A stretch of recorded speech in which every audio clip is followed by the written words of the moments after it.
चलो जी, हम लोग यूपी बोर्ड क्लास 8 का इतिहास का चैप्टर 1 पढ़ रहे हैं। और हम लोग चैप्टर 1 में समुद्री मार्ग की खोज कैसे हुई, क्यों हुई, ये हम लोग पढ़ चुके हैं। भारत, यूरोप से भारत आने की खोज किसने की थी? तो वास्को डी गामा ने। कब की थी? 1498 में। कहाँ पर आया था? तो भारत के वह पश्चिमी तट पर कालीकट बंदरगाह पर आया था। ये हम लोग देख चुके थे। एक प्रश्न और आता है इसी चैप्टर से पढ़ के कि अब यूरोप से अमेरिका जाने के रास्ते खोज किसने, समुद्री मार्ग की खोज किसने की थी? तो उसका नाम था कोलंबस। क्या नाम था? कोलंबस। यह हम लोग पढ़ चुके थे। अब हम लोग आगे जा रहे हैं। आगे लोग समझेंगे यूरोपीय व्यापार। देखो हम पॉइंट लिख दिए, इसको समझना है। यूरोपीय व्यापार, तो हम लोग को पता है कि भारत से आने के लिए, यूरोप से भारत में आने के लिए समुद्री मार्ग की खोज सर्वप्रथम किसने की थी? तो भाई वास्को डी गामा। कहाँ करने वाला था? पुर्तगाल कराने वाला था। तो इसका मतलब कि भारत, यूरोप से भारत आने की खोज की सबसे पहले किसने की थी? पुर्तगालियों ने की थी। तो जो सबसे पहले आएगा तो उस एरिया में सबसे पहले उसे कब्जा होगा। तो क्या बताओगे कि यूरोप से भारत आने की खोज, भारत आने के लिए समुद्री मार्ग की खोज सर्वप्रथम पुर्तगालियों ने की थी। किसने की थी? पुर्तगालियों ने। और पुर्तगाल का कौन सा नाम क्या था? तुम बता देते। Vasco D gamma. कौन आया था? Vasco D gamma. पास में आ रहा है। तो कब आया था? 1400। वो हम लोग का प्रीवियस चैप्टर था, हम लोग आगे, मतलब प्रीवियस सेक्शन था, हम लोग आगे समझ रहे हैं। तो यूरोप से भारत आने के लिए समुद्री मार्ग की खोज सर्वप्रथम पुर्तगालियों ने की थी। और पुर्तगाली ने किस कर ली थी? तो उन्होंने हिंद महासागर से, हम लोग का समुद्र, देखो भारत है ना, देखो भारत है, तो भारत के नीचे जो महासागर उसका क्या नाम है? हिंद महासागर। क्या नाम है? हिंद महासागर। हमारे पूरे पूरे धरती पर 5 महासागर है। कितने महासागर है? 5। उसमें से एक हिंद महासागर ऐसा महासागर है जिसका नाम हिंदुस्तान के नाम, मतलब एक देश से नाम से लिया गया। बाकी ऐसा कोई महासागर देश के नाम से नहीं है। तो देखो ध्यान से। तथा उन्होंने हिंद महासागर से होने वाले व्यापार पर अपना अधिकार कर लिया था। किन्होंने? पुर्तगालियों ने। बस में रहा है। पुर्तगाली सबसे पहले यूरोप से भारत आने का समुद्री मार्ग खोज किए थे। तो वो यहाँ से व्यापार अपना करना शुरू कर देते। कैसे व्यापार करते थे? वहां से सोना चांदी लेकर, अपना सोना और भी जो बहुमूल्य चीजें लेकर आते थे। उस समय रुपया पैसा थोड़ी ना चलता था।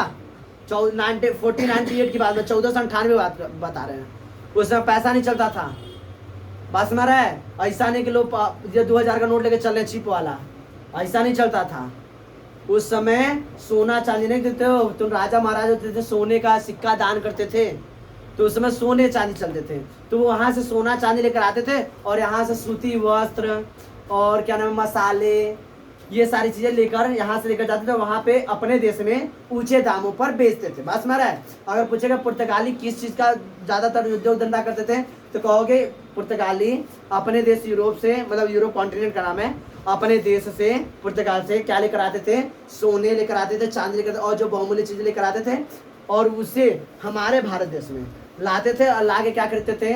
सूती वस्त्र और मसाले ये सब खरीद के कहाँ लेके जाते थे? अपने देश में उसे ऊंचे दामों पर बेचते थे। बात समझ रहा है। और इस तरह से वो अपना मुनाफा कमाते थे। इस तरह व्यापार। तो सबसे पहले पुर्तगाली आते। तो पुर्तगाली ने हिंद महासागर के रास्ते से होने वाले व्यापार पर अपना अधिकार कर लिया था। कर लिया, अधिकार हो गया उनका। अब फिर धीरे धीरे समय बीतता है। भाई कितना भी इंसान पावरफुल हो, कितना भी पावरफुल हो, उसका एक दिन सूर्य अस्त होना तय है। बस में रहा है। कभी न कभी तो कमजोर होगा। तो धीरे धीरे समय बीतता गया, समय बीतता गया।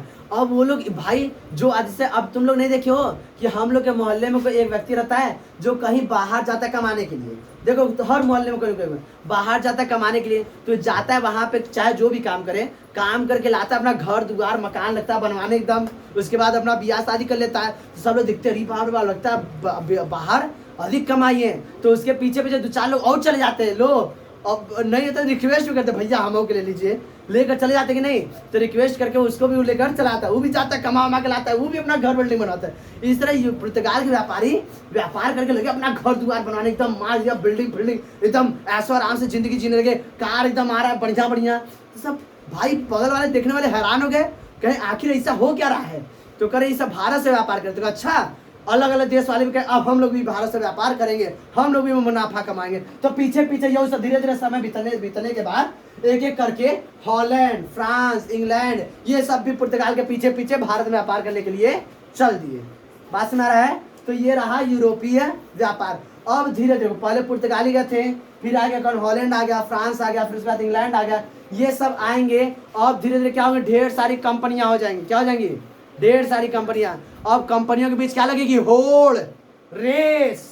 क्या लगेगी, रेस, कौन अधिक मुनाफा कमाएगा, उसको हम लोग नेक्स्ट सेक्शन पढ़ेंगे। इसमें किसी को दिक्कत, पास में आ रहा है, इसको इतना लिख लो। चलो जी ध्यान दो, समझो। हमने देखे थे कि धीरे धीरे पुर्तगालियों का देख देख कर धीरे धीरे सभी कंपनियां भारत में व्यापार करने के लिए आगे बढ़ने लगी थी। यानी कि सभी कंपनियों का भारत में क्या लग जाएगा, होड़। क्या लगेगा, होड़। अरे होड़ लड़ाई झगड़ा वाला नहीं जी, बस में रहे, तुम लोग होड़ मत समझो कि मेरा में लड़ाई हो गया है, वो वाला होड़ नहीं, मतलब रेस लगेगा। ठीक है, सब एक दूसरे को क्या करेंगे, एक दूसरे को एक तरह से प्रतिद्वंदी बनेंगे, एक दूसरे को क्या करेंगे, नीचा दिखाने का काम करेंगे, एक तरह से कंपटीशन तैयार हो रहा है। बात समझ रहा है, प्रतिस्पर्धा। तो हम लोग ये समझ रहे हैं कि भारत में यूरोपीय व्यापारियों की होड़। अब देखो ध्यान से करता है, तो व्यापार के लिए आवश्यक 3 साधन है, व्यापार के लिए 3 साधन आवश्यक है। कौन कौन से, तो पहला आने जाने के लिए नाव, दूसरा चलाने के लिए ड्राइवर यानी नाविक। नहीं, कैसे चलेगा, एक तो नाव हो गया, दूसरा ड्राइवर उसका नाविक हो गया, और तीसरा क्या हो गया, धन। बिना पैसे का कोई व्यापार नहीं हो सकता।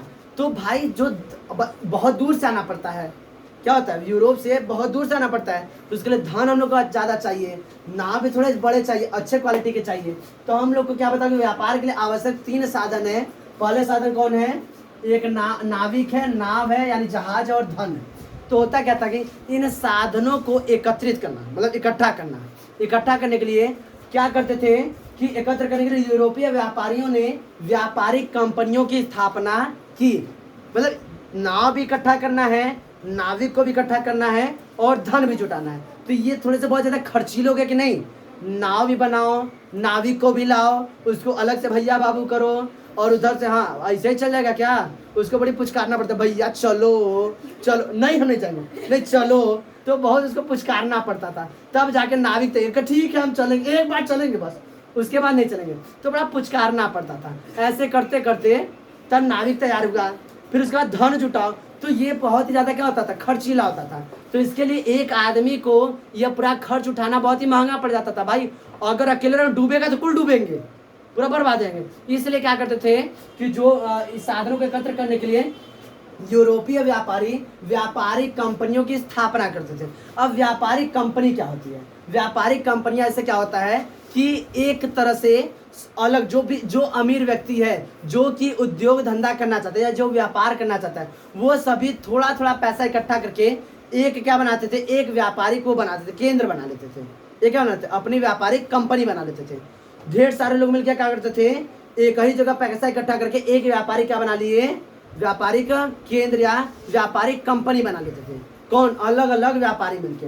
तो व्यापारिक कंपनियों का मतलब क्या होता है, व्यापार में कई लोगों की हिस्सेदारी, व्यापार में कई लोगों की हिस्सेदारी। ये हिस्सेदार क्या करते थे कि जो मतलब जिसका जितना लगे, जो जितना देना चाहते हैं वो अपना कंट्रीब्यूट कर सकता है। मान लेते कि एक व्यापार को स्टार्ट करने के लिए 1000, एग्जाम्पल के लिए 1000 रुपया चाहिए, तो ऐसा नहीं कि आदमी 2 लोग मिलकर 500 रुपया खर्चा करें। अलग अलग व्यक्ति, मान लेते तुम्हारे पास ज़्यादा है तो तुम 400 रुपया लगाओ, तुम्हारे पास कम है तुम 100 रुपया लगाओ, तो तुम उसी हिसाब से तुम्हें मुनाफा मिलेगा। तुमने 100 रुपया लगाया तो तुमको मुनाफा भी 100 रुपये के हिसाब से मिलेगा। मान लो अगर मुनाफा हुआ 200%, मतलब 100% का मुनाफा हो गया, 1000 रुपये लगाए थे तो मुनाफा भी 1000 रुपया हो गया, तो तुमने लगाया था 100 रुपया, तो तुमको 200 रुपया मिलेगा, 100 का दुगुना। जो 400 रुपया उसको 400 का दुगुना मिलेगा, 800 रुपया। तो इस तरह क्या होता है, व्यापारिक कंपनियां क्या करते थे, एक व्यापारिक ढेर सारे व्यापारी मिल क्या करते थे, एक व्यापारिक कंपनी की स्थापना करते थे, जिसका मतलब होता है कई लोगों की हिस्सेदारी। और सब हिस्सेदार क्या करते थे, अपने अपने जिसको जितना लगता था वो उतना पैसा अपना हिस्सा देता था, और मुनाफा होने के बाद उसी हिसाब से अपना क्या कर लेते थे, वो लोग बांट लेते थे।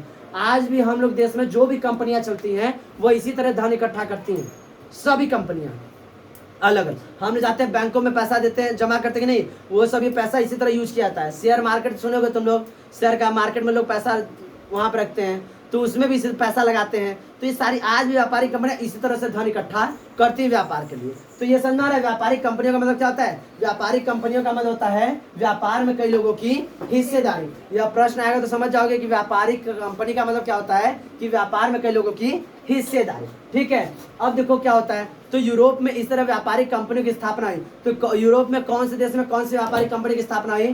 तो इंग्लैंड में ब्रिटिश ईस्ट इंडिया कंपनी की स्थापना हुई, हॉलैंड में डच ईस्ट इंडिया कंपनी की स्थापना हुई, और फ्रांस में फ्रेंच ईस्ट इंडिया कंपनी की स्थापना हुई। ये रहा। और ये सभी क्या होते हैं? भारत में एक ही चीज का व्यापार करने के लिए आते थे। मतलब सभी को मसाले चाहिए और सभी को सूती वस्त्र चाहिए। मतलब सबसे ज्यादा उस समय सूती वस्त्र और मसालों पर ही क्या करते थे? भारत का नाम जाना था। ये सब आते थे, सभी को एक ही चीज चाहिए, तो सब भारत में आते थे और सब कह नहीं हमें वो सूती वस्त्र दे दो, वो कहे हमें सूती वस्त्र दे दो, वो कहे हमें मसाले दे दो, वो कहे हमें मसाले दे दो। इस तरह से क्या लग गया था? होड़। बेचारे भारतीय परेशान, दे तो दे किसको। तो इस तरह से अब धीरे धीरे क्या होता गया? कंपटीशन बढ़ते गए तो मुनाफा घटता गया। और मुनाफा सही करने के लिए ये व्यापारिक कंपनी, यूरोपीय व्यापारिक कंपनियां क्या करती हैं, इसके लिए हम लोग समझेंगे ब्रेक के बाद। बाकी इतना लिख लो।